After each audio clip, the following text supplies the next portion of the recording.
Arkadaşlar, Selvi'nin mutfağına hoş geldiniz. Bugün sizlere patatesli lavaş yaptım. Sağlıklı lavaşımı, içerisine katkı maddesi yok. Çocuklarınıza gönül rahatlığıyla yedirebileceğiniz bu güzel tarifimi sizlere öneriyorum. Lütfen Selvi'nin mutfağına abone olmayı, beğenmeyi, yorum yazmayı, bundan sonraki tariflerimden haberdar olmak için lütfen zil tuşuna basınız. Bakar mısınız? Pamuk pamuk gibi, şuraya bakın. Şöyle yapıyorsunuz, yumuşacık. Hamurlaşma var mı? Yok. Merhaba arkadaşlar, Selvi'nin mutfağına hoş geldiniz. Bugün sizlere sağlıklı, pratik, patatesli lavaşlar yapıyorum.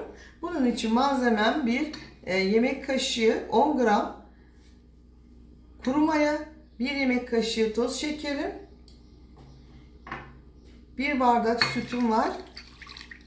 Öncelikle sütümü, mayalarımın 10 dakika erimesini bekliyorum. 2 adet orta boy patatesimi haşladım. Şimdi kabuklarını soyarak püre haline getiriyorum. Patateslerin kabuklarını soydum, doğradım. Üzerine 200 mililitre sütümü, 1 çay bardağı zeytinyağımı,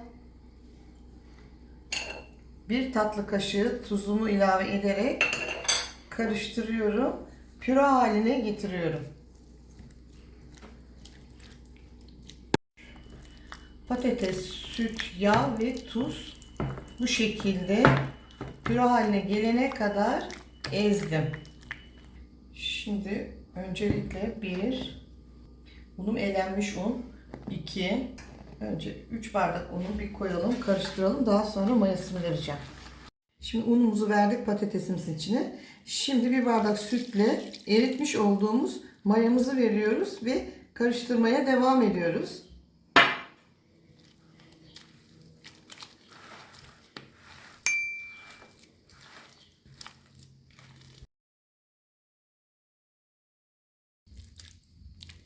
Oda sıcaklığında suyumu ilave ettim. Sütlerim de oda sıcaklığındaydı. Soğuk olmayacak kesinlikle kullandığımız malzemeler.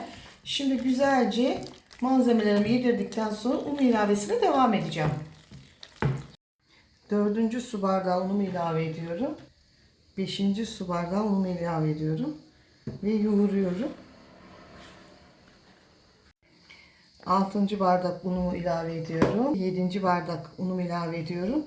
Unumu güzelce hamuruma yediriyorum.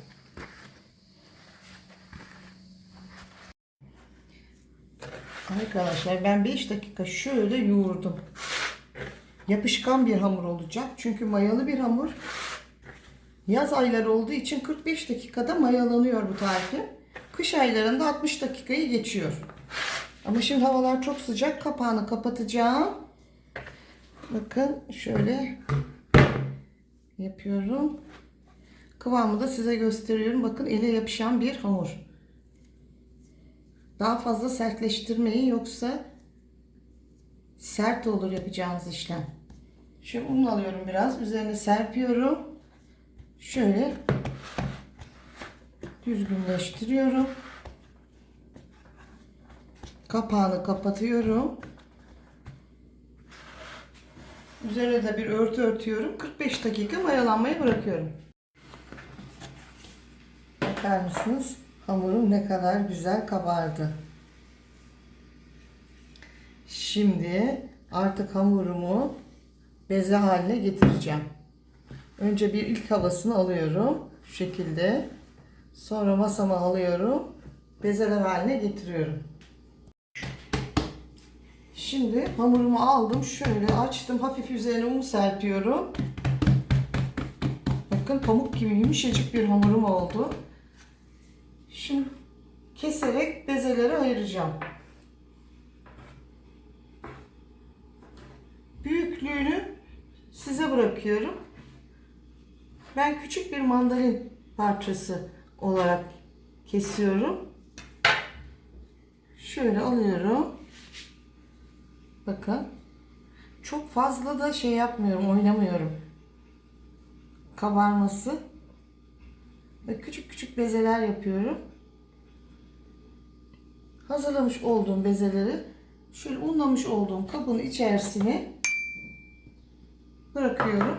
Sizin için şöyle bir tane daha yapayım. Bakın şu hamurun güzelliğine bakın arkadaşlar. Ne kadar güzel kabardı. Hemen alt köşesini topladıktan sonra eğer elinize yapışırsa, çünkü çok yumuşak bir hamur, biraz una böyle yapın. Hazır. Şu şekilde bezelerimi hazırlıyorum. Hamurlarımı bu şekilde bezeler haline getirdim. Kurumamalar için kapağını kapattım. Bir de burası var. En son olanlar. Onu şöyle koyuyorum. Yine üzerine örtüyorum kurumaması için. Şimdi buradan bir beze alarak işe başlıyorum. Şimdi çok yumuşak bir hamur olduğu için arkadaşlar unla açacağız. Şöyle bir un koyuyoruz. Pamuk gibi, hatta hiç oklava bile gerek yok. Şöyle yapabilir, açabilirsiniz. Bu işlemi yapmak için zaten gerek yok. Açmayı bilmenize gerek yok. Mayalı hamur olduğu için anında yumuşacık hemen açılıyor. İçerisinde patates de olduğu için bakın ne kadar yumuşak. Şimdi ısınmış olan tavamda pişirmeye gidiyorum. Şu pamuğu size biraz daha göstermek istiyorum. Bakın aynı bir pamuk. Yumuşacık. Şimdi açıyorum. Bunun lezzeti diğer lavaşlardan yiyince fark edeceksiniz arkadaşlar. Bu çok lezzetli oluyor. Bu tarif. Sizlere öneriyorum. Hepsini açtıktan sonra pişirme işlemine geçiyoruz. Vermiş olduğum ölçüden 27 adet patatesli lavaşım hazır. Hepsini birlikte açtım. Çünkü çok çabuk piştiği için. Bu şekilde hazırlarsanız 5 dakikada pişirmesi kolay oluyor. Bir de bu masam var. Şu şekilde. Şöyle ısınan tavamızı bırakıyoruz. Mayalı olduğu için bakın arkadaşlar ne kadar güzel kabarmaya başladı. Hafif çeviriyoruz.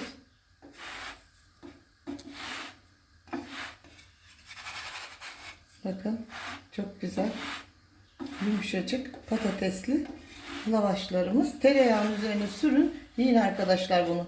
Öyle nefis oluyor. Çevire çevire pişirelim ki eşit miktarda pişsin. Şekilde bakın ne kadar inceydi. Şu anda nasıl kabardı.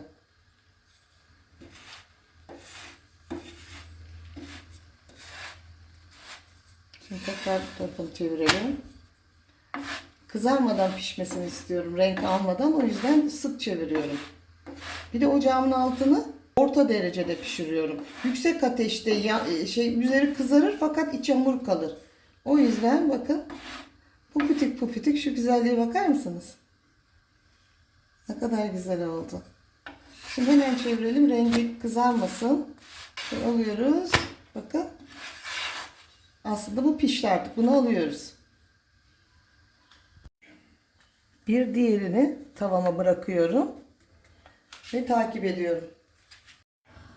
Bakar mısınız arkadaşlar? Lavaşımız ne kadar güzel. Patatesli lavaşımız kabarıyor.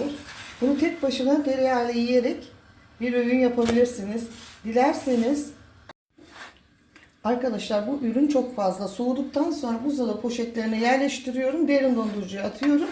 Kahvaltıda dilediğiniz gibi bu tarifi kullanabilirsiniz. Bir misafiriniz geldiği zaman 5 çayına evde yiyeceğiniz her zaman hazır oluyor. Bakar mısınız şu güzelliğe?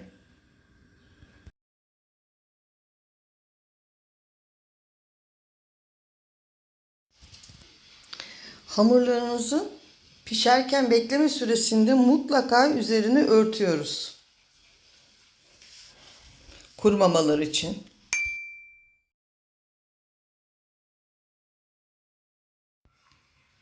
Şöyle kapaklı kalıbımın içerisine aldım. Kurumamaları için biraz ılısınlar, soğusunlar. Sunum yapacağım. Evet arkadaşlar, vermiş olduğum ölçüden 27 adet patatesli lavaşım çıktı. Bu güzel sağlıklı tarifimi sizlere öneriyorum. Tabi biz pişirirken 3-4 tanesini de yedik. Hepsi bu kadar değil. Lütfen Servi'nin mutfağına abone olmayı, beğenmeyi, yorum yazmayı. Bundan sonraki tariflerimden haberdar olmak için lütfen zil tuşuna basınız. Hoşça kalın, sağlıklı kalın, mutlu kalın. Lütfen Servi'nin mutfağını izlemeye ve bundan önceki videolarımı da izleyerek Servi'nin mutfağını destekleyebilirsiniz. Şimdi tadım aşaması arkadaşlar. Bakar mısınız? Pamuk pamuk gibi. Şuraya bakın. Şöyle yapıyorsunuz. Yumuşacık. Hamurlaşma var mı? Yok. Dilediğiniz gibi tüketebilirsiniz ama şöyle tereyağını sürüp dilerseniz içine şöyle ezine peynir de koyabilirsiniz. Bir de içerisine şöyle balınızı da akıtırsanız eğer muhteşem bir lezzet sizleri bekliyor. Şöyle güzelce sarıyorsunuz. Şöyle de içini koparayım, size göstereyim. Arkadaşlar, bu efsane üstün lezzeti sizlere öneriyorum. Deneyecek olan herkese afiyet olsun diliyorum. Şimdi bir de size şöyle parçalayarak göstermek istiyorum. Şöyle parçalayayım arkadaşlar. Bakın kısa sürede içi ne kadar güzel pişti, görüyor musunuz? Hiç hamur değil. Da iç dokusu.